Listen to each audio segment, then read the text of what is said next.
Hello everyone, this is Mujeeb and welcome back to the tale of knowledge. तो students, आज की इस video में हम समझेंगे राइटिंग स्किल यानी कि सेक्शन बी।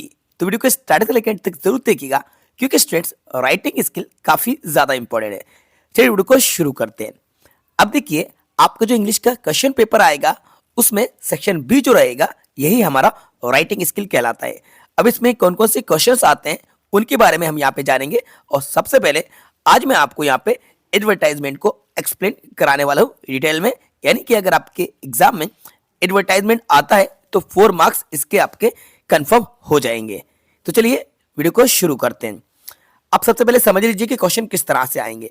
बच्चों देखो, आपका जो क्वेश्चन नंबर 3 रहेगा, क्वेश्चन पेपर का क्वेश्चन नंबर 3 जो रहेगा, इसमें या तो आपका एडवर्टाइजमेंट आएगा या इसके और में बच्चों पोस्टर आ सकता है। यानी कि एडवर्टाइजमेंट के और में पोस्टर पूछा जा सकता है। ज्यादातर पोस्टर आने के चांसेस रहते हैं। तो एडवर्टाइजमेंट के और में या तो पोस्टर आ सकता है या फिर इसी एडवर्टाइजमेंट के और में नोटिस आ सकता है। ठीक है, इन तीनों में से एनी 2 आएंगे, करना आपको एक ही है, करना आपको। तो एडवर्टाइजमेंट के और में या तो ये पोस्टर दे देंगे या फिर आपको नोटिस दे देंगे, या फिर ऐसा भी हो सकता है कि एडवर्टाइजमेंट को ना देकर पोस्टर के और में नोटिस दें। ये भी आंकड़े बन सकते हैं, ऐसा भी हो सकता है। तो पोस्टर के और में नोटिस भी आ सकता है। अगर इन तीनों में से कोई 2 आप कंप्लीट कर लेते हैं, यानी कि आप एडवर्टाइजमेंट पोस्टर कंप्लीट कर लेते हैं, तो इन दोनों में से एक तो 100% आएगा। ऐसा नहीं होता कि नोटिस के और में नोटिस आ जाए, पोस्टर के और में पोस्टर आ जाए, ऐसा कभी नहीं होता है। आज तक ऐसा नहीं हुआ है। अगर आप नोटिस को नहीं भी करते हैं तो इन दोनों में से एक आपका बन जाएगा। अब आपको समझ में आ गया ना, तीनों में से कोई एक ही करके आपको आना है। एनी 2 पूछे जाएंगे। 4 नंबर का आपका ये क्वेश्चन आएगा। इसमें आज मैं आपको समझाता हूं एडवर्टाइजमेंट। पोस्टर भी मैं समझाऊंगा, काफी इजी है। पहले एडवर्टाइजमेंट को समझ लेते हैं।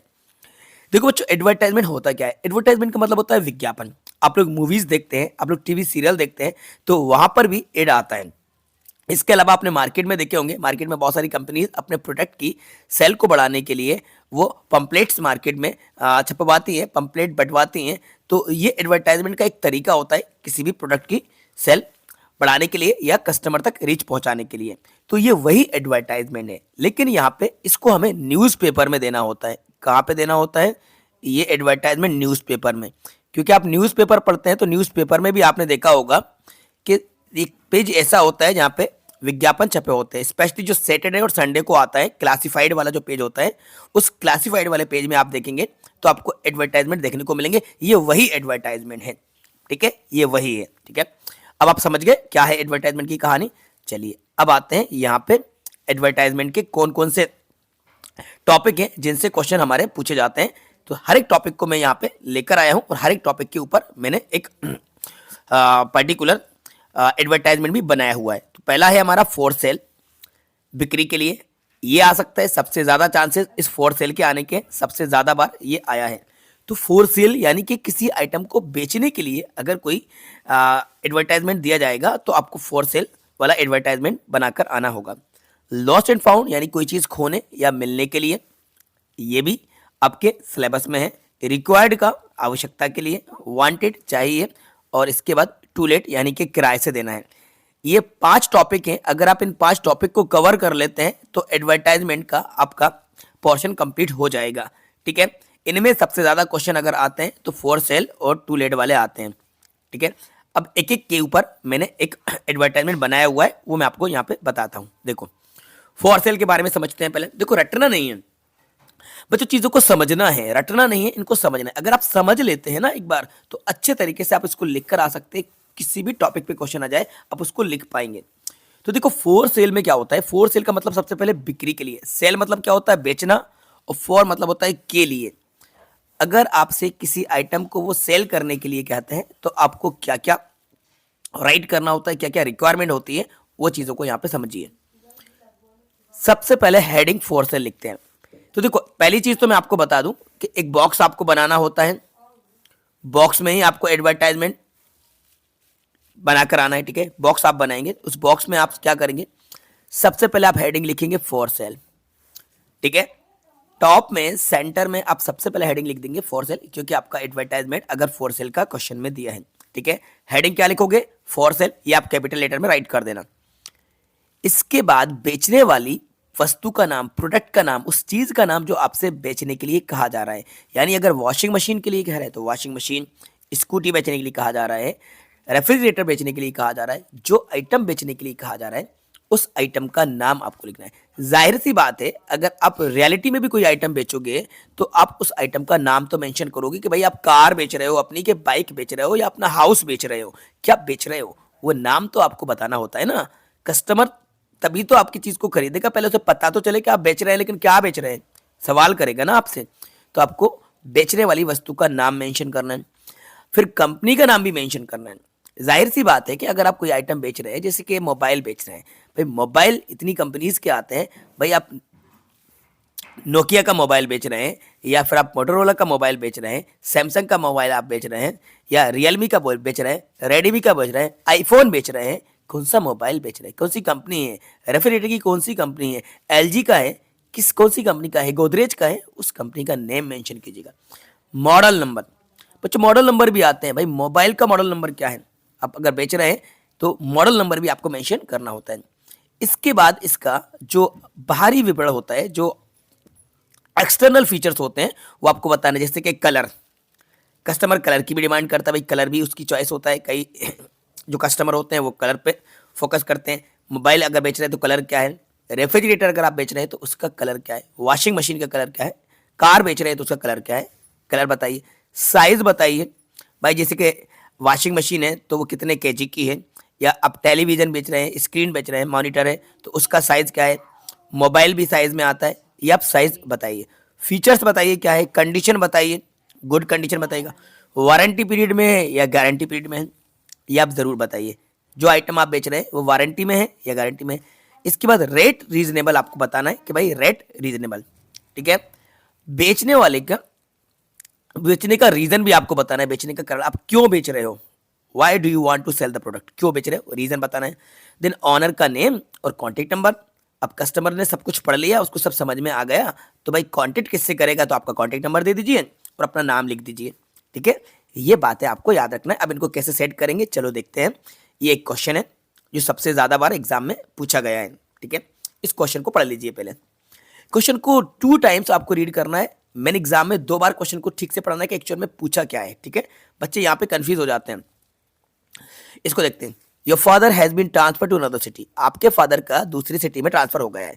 You want to sell certain household goods, तो हाउस होल्ड गुड्स यानी घरेलू वस्तुएं, इनको हाउस होल्ड थिंग्स भी कहा जाता है। अब अपने हाउस होल्ड थिंग्स को बेचना चाहते हैं। डिजाइन अ सुटेबल एडवर्टाइजमेंट, आपको एक एडवर्टाइजमेंट बनाना है। पब्लिश्ड ना लोकल न्यूज़पेपर, देखो लोकल न्यूज़ पेपर में इसको पब्लिश करना है, ठीक है। अब कैसे बनाएंगे देखते हैं। ये हमने हेडिंग लिखी यहाँ पे फॉर सेल, जो मैंने आपको ऊपर एक्सप्लेन कराया बस उसी के अकॉर्डिंग हम यहाँ पे चलेंगे। हेडिंग हमने लिख दी फॉर सेल। इसके बाद वन कलर टीवी, एक कलर टीवी बेच रहे हैं, एलजी कंपनी है, फ्लैट स्क्रीन है, गुड कंडीशन है, अंडर वारंटी पीरियड है, ठीक है। टीवी के बारे में हमने इतनी इन्फॉर्मेशन दे दी। फिर हमने लिखा वॉशिंग मशीन, एक वॉशिंग मशीन भी बेच रहे हैं, वीडियोकॉन कंपनी की है, वाइट कलर्ड है, गुड कंडीशन है, ये भी वारंटी पीरियड में है। फिर हमने एक रेफ्रिजरेटर के बारे में लिखा, गोदरेज कंपनी का है, 200 लीटर का है, गुड कंडीशन है, वारंटी पीरियड में, ठीक है।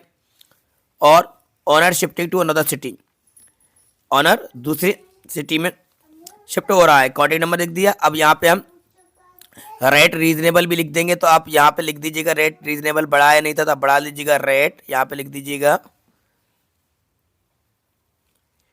Reasonable, rate reasonable. तो रेट जो है भाई वो रीजनेबल यानी के हिसाब से लगा लिया जाएगा, रेट रीजनेबल हमने यहाँ पे लिख दिया। ऑनर का कॉन्टेक्ट नंबर लिख दिया, ऑनर का नेम PS ठाकुर लिख दिया, ठीक है। और ये कॉन्टेक्ट नंबर हमने बता दिया और नीचे से क्लोज कर दिया। तो ये इस तरह से हमारा एडवर्टाइजमेंट बन जाएगा। अब अगर आपके एग्जाम में अगर सिर्फ एक ही चीज को बेचने के लिए कहा जाता है, जैसे कि वॉशिंग मशीन का अगर आता है, तो फिर आप यहाँ पे फॉर सेल के बाद इधर सब हेडिंग आप यहाँ पे लिखोगे वॉशिंग मशीन। तो यहाँ पे अगर वॉशिंग मशीन का अकेला आए तो फिर आप यहाँ पे क्या करोगे, ये आपको यहाँ पे फिर लिखना होगा वॉशिंग मशीन, इस तरह से आप लिख देंगे। फिर इसके बारे में आप जैसे वॉशिंग मशीन की इन्फॉर्मेशन है तो आप नीचे लिखेंगे Videocon, white colour, fully automatic, ठीक है, good condition, under warranty, rate reasonable, reason, owner, shifting to another city. तो पूरी इन्फॉर्मेशन आप इस वॉशिंग मशीन के बारे में दे देंगे और नीचे कॉन्टैक्ट नंबर लिख देंगे और नेम लिख देंगे, ये आपका वॉशिंग मशीन का हो जाएगा। जो भी प्रोडक्ट बेचने के लिए कहा जाए, हाउस बेचने के लिए अगर कहा जाए तो हाउस के बारे में बता दीजिए कि आपका हाउस का साइज कितना है, ठीक है, लोकेशन क्या है, कहाँ पे बना हुआ है, कितने रूम्स हैं, कितने बेडरूम, सारी इन्फॉर्मेशन आप हाउस के बारे में बता दीजिएगा। समझ गए ना? अब कर दोगे ना आप फॉर सेल का, ठीक है, बन जाएगा आपसे। अब इसके बाद देखते हैं लॉस्ट एंड फाउंड का। इसमें एक क्वेश्चन लॉस्ट एंड फाउंड वाले में, you have lost your bag, आपका बैग खो गया है, कैरिंग योर डॉक्यूमेंट्स, आप डॉक्यूमेंट्स को बस में लेकर जा रहे थे, एडवर्टाइजमेंट बनाना है कि जिसके पास भी है वो इसको रिटर्न कर दे, ठीक है। बॉक्स हमने बना लिया, इसमें भी आपको बॉक्स बनाना है, हेडिंग लिखी लॉस्ट एंड फाउंड, यानी कि खोना घूमना, खोना या मिलना। A bag has been lost, एक बैग खो गया है in a local bus of UP roadways की एक लोकल बस में बैग गुम गया है। कंटेनिंग इंपॉर्टेंट डॉक्यूमेंट्स, इसमें इंपॉर्टेंट डॉक्यूमेंट्स थे।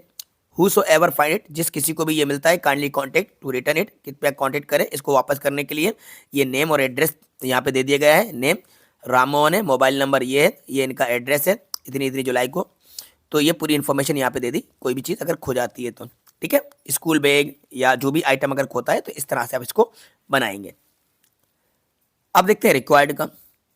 तो रिक्वायर्ड में क्या है, with the help of the description of the prepare advertisement suitable. Required का तो बहुत ही ज़्यादा ईजी होता है क्योंकि मोस्टली जो इन्फॉर्मेशन होती है वो क्वेश्चन में ही दे दी जाती है। तो आपको क्वेश्चन को केयरफुली रीड करना है, क्वेश्चन को रीड करने के बाद आपको रिक्वायर्ड का एडवर्टाइजमेंट बनाना है। देखो यहाँ पे इन्फॉर्मेशन पूरी दे दी, IT professional full time basis C++ 2 and 3 experience, age not more than 30 year, salary in 5 figures, contact number, ये सारी चीज़ें। तो अगर ये एग्जाम में आ जाए तो बस इसको पूरे को आप आंसर में उतार दीजिएगा, सेम वही है। रिक्वायर्ड आपने हेडिंग लिखी, यानी आवश्यकता है, कहाँ पर है, IT प्रोफेशनल में फुल टाइम के लिए, नॉलेज C++ का चाहिए, 2 से 3 साल का एक्सपीरियंस होना चाहिए, एज 30 से ज़्यादा नहीं होना चाहिए, सैलरी 5 फिगर में रहेगी, ये कॉन्टैक्ट नंबर है, ये इनके द्वारा निकाला गया, ये हो गया। अब इसके अलावा कंप्यूटर ऑपरेटर चाहिए या एक टीचर चाहिए, तो टीचर की क्वालिफिकेशन क्या है, एक्सपीरियंस कितना, एज कितनी होना चाहिए, पार्ट टाइम या फुल टाइम, वो इन्फॉर्मेशन आप यहाँ पे दे सकते हैं, ठीक है। तो रिक्वायर्ड का भी अगर आपका क्वेश्चन आता है तो ये आप करके आ जाइएगा, आपसे बन जाएगा। जो भी कहा जाए जिसकी रिक्वायरमेंट है, किसी टीचर की, कंप्यूटर ऑपरेटर की, सेल्समैन की, उसकी इन्फॉर्मेशन आप दीजिएगा, यानी कि क्वालिफिकेशन आप क्या डिमांड कर रहे हैं, क्वालिफिकेशन क्या चाहिए, एक्सपीरियंस कितना चाहिए, जैसे कि एक्सपीरियंस यहाँ पे दिया गया है, एज कितनी है, सैलरी कितनी देंगे, ये सारी बातें आप यहाँ पे मेंशन करें। अब आता है मैट्रिमोनियल्स वाले, ग्रूम वांटेड, ब्राइड वांटेड। तो देखो इनसे भी क्वेश्चन पूछे जा सकते हैं, आए तो कम है लेकिन फिर भी अगर आते हैं तो देखो ग्रूम वांटेड, सबसे पहले ये समझिए कि ग्रूम वांटेड होता क्या है और ब्राइड वांटेड होता है। ग्रूम वांटेड मतलब, ग्रूम मतलब होता है बच्चों वर, वांटेड मतलब चाहिए, यानी कि वर चाहिए, शादी के लिए क्या चाहिए, वर चाहिए। अब कई लोग ऐसे होते हैं कि जिनका कॉन्टेक्ट नहीं होता तो वो इस मैट्रिमोनियल्स का यूज़ करते हैं और न्यूज़पेपर में एडवर्टाइजमेंट देते हैं शादी के लिए। तो इस तरह के एडवर्टाइजमेंट भी न्यूज़पेपर में आपने देखे होंगे, संडे सैटरडे का न्यूज़पेपर लीजिएगा, आपको देखने को मिल जाएंगे, भरा पड़ा रहता है। ग्रूम वांटेड यानी कि वर चाहिए। अब वर चाहिए तो कैसा चाहिए, वेल प्लेस्ड एजुकेटेड बॉय चाहिए, वेल प्लेस्ड हो, एजुकेटेड हो, किसके लिए चाहिए तो यहाँ पे बताएंगे, for cultured, beautiful, convent educated और ग्रेजुएट गर्ल के लिए चाहिए। कैसा चाहिए तो वेल प्लेस्ड चाहिए, एजुकेटेड होना चाहिए, लेकिन किसके लिए चाहिए, फॉर करके गर्ल के बारे में बताया, कल्चर्ड है भाई, सांस्कृतिक है, ब्यूटीफुल है, सुंदर है, यानी कि सुंदर सुशील कन्या है, कॉन्वेंट स्कूल में पढ़ी हुई है, एजुकेटेड गर्ल यानी ग्रेजुएट भी है वो, 1981 यहाँ पे उसकी एज दे दी गई है, अब तो काफ़ी ज़्यादा हो गई होगी, इसको चेंज कर लेना। तो ये एज को आप चेंज कर लेना, अभी बहुत ज़्यादा हो जाएगी, 1981 अगर आप लेके चलेंगे तो ये तो बहुत ज़्यादा हो जाएगी एज, आप इसको कम कर लेना, ठीक है। आप यहाँ पे इसको 1995 कर लेना, ठीक है, 1995 तक आप कर लेना अपने आप अकॉर्डिंग। ये 5.4 ये इसकी हाइट दे दी गई है, 5 फुट 4 इंच ये हाइट हो जाएगी। सेंड बायोडाटा और कुंडली, बायोडाटा और कुंडली भेज दें, कास्ट 9 बार, और ये डॉक्टर S के गौर ने निकाला है, ये इनका एड्रेस है, ये इनका कॉन्टैक्ट नंबर है, जिस किसी को भी इनसे संपर्क करना है तो आप इन पे फ़ोन लगा सकते हैं, ठीक है। आप लोग ट्राई नहीं कीजिएगा, आप पहले पढ़ाई पे फोकस कर लीजिए, अभी आप अपने 12th क्लास पे फोकस कीजिए, उसके बाद आप देखिएगा, ठीक है। अब अपनी पढ़ाई पे फोकस कीजिए, आप कॉन्टेक्ट मत करना। चलिए अब बात करते हैं ब्राइड वांटेड पे। तो देखो ब्राइड वांटेड, ब्राइड वांटेड मतलब क्या होगा भाई, वधू चाहिए, क्या चाहिए बच्चों, वधू चाहिए, ठीक है। तो वधू चाहिए, ये ब्राइड मतलब वधू। अब ये क्या करेंगे, इसके बारे में अपोजिट कर देंगे उल्टा, वांटेड एजुकेटेड चाहिए भाई, स्लिम होना चाहिए यानी दुबली पतली, टॉल भी होना चाहिए, ब्यूटीफुल होना चाहिए, ठीक है, सुंदर गर्ल होना चाहिए। और किसके लिए चाहिए, फोर करके हैंडसम बॉय है भाई, टॉल भी है, स्लिम बॉय है, ये उसकी यहाँ पे 29 साल का हो गया, ये इसकी हाइट बता दी गई है सेंटीमीटर में, 167 सेंटीमीटर में बता दी गई है। और फाइनेंस एग्जीक्यूटिव है, मल्टीनेशनल कंपनी में जॉब करता है, अर्ली मैरिज भाई, इनको जल्दी करना है शादी। सेंड बायोडाटा एंड फोटो, अपना बायोडाटा फोटो भेज दें हिंदुस्तान टाइम में, ये दे दिया पूरा, ठीक है। तो ये पूरा हो गया। अब इसके बाद देखते हैं टू लेट का, यानी टू लेट का मतलब क्या होता है बच्चों, टू लेट मतलब होता है किराए से देना है, टू लेट मतलब कि किराए से देना है। तो बच्चों किसी भी हाउस को रेंट पर देने के लिए आपको टू लेट का एडवर्टाइजमेंट डिजाइन करना होगा। टू लेट यानी कि किराए से देना है, कहीं पर भी लिखा मिले तो समझ लीजिए कि किराए पे देना है। अब किराए पे देना है तो उसकी इन्फॉर्मेशन हम यहाँ पे देखिए, देखो जिस तरह से हम फॉर सेल के लिए, फॉर सेल यानी कि बेचने के लिए हम इन्फॉर्मेशन देते हैं, वैसे ही रेंट पर देने के लिए भी हम इन्फॉर्मेशन देंगे। तो देखो हेडिंग आपने टू लेट लिखी, a newly constructed house in Arera colony Bhopal, एक नवनिर्माण हाउस है अरेरा कॉलोनी भोपाल में। The house has 2 spacious bedrooms, इस हाउस में 2 बेडरूम्स हैं with attach toilets, toilet attach है, अ बिग ड्राइंग रूम है, कम डाइनिंग हॉल भी है, किचन है वहाँ पे, is very spacious, expected rent 10,000 per month, PM यानी कि पर मंथ है, 10,000 रुपये पर मंथ है। कॉन्टेक्ट जल्दी कीजिए, यहाँ पे मोबाइल नंबर दे दीजिएगा, नेम यहाँ पे अमित गौतम दे दीजिएगा, ये आपका for sale for to let का बन जाएगा, ठीक है। तो ये मैंने आपको सभी एडवर्टाइजमेंट एक्सप्लेन करा दिए इस एक ही वीडियो में।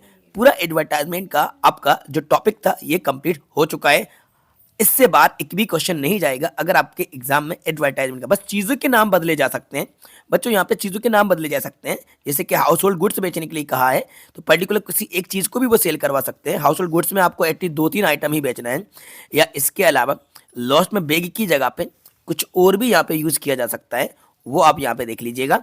इसके अलावा रिक्वायर्ड में भाई आईटी प्रोफेशनल के अलावा किसी पर्टिकुलर टीचर या कंप्यूटर ऑपरेटर या किसी की रिक्वायरमेंट कही जा सकती है, पूछी जा सकती है। Then groom wanted, bride wanted तो आएगा भाई, इससे हटके तो कुछ आएगा ही नहीं भाई, या तो वर चाहिए होगा या वधू चाहिए होगा, बस इन्हीं की शादी कराएंगे। इसके बाद टू लेट में किराए पे देना है तो भाई यहाँ पे ऑफिस भी दे सकते हैं, ठीक है, हाउस फ्लैट भी किराए से दिया जा सकता है, तो फ्लैट भी आ सकता है, कोई दिक्कत नहीं है, फ्लैट के बारे में आप इन्फॉर्मेशन दे दीजिएगा। बस ये आपका टॉपिक कंप्लीट हुआ। अगर आपके एग्जाम में आता है 4 मार्क्स आपके कंफर्म हो गए, एक भी नंबर आपका नहीं कटेगा, जैसे मैंने बताया वैसा बनाकर आएंगे। ओके स्टूडेंट्स, आई होप ये वीडियो आपके लिए बहुत ही ज़्यादा हेल्पफुल रही होगी और वीडियो आपको पसंद भी आई होगी, तो वीडियो को लाइक ज़रूर कीजिएगा, अपने सभी फ्रेंड्स के साथ ज़्यादा शेयर कीजिएगा, और यदि चैनल पर नए तो चैनल को सब्सक्राइब भी कर लीजिएगा। Thanks for watching.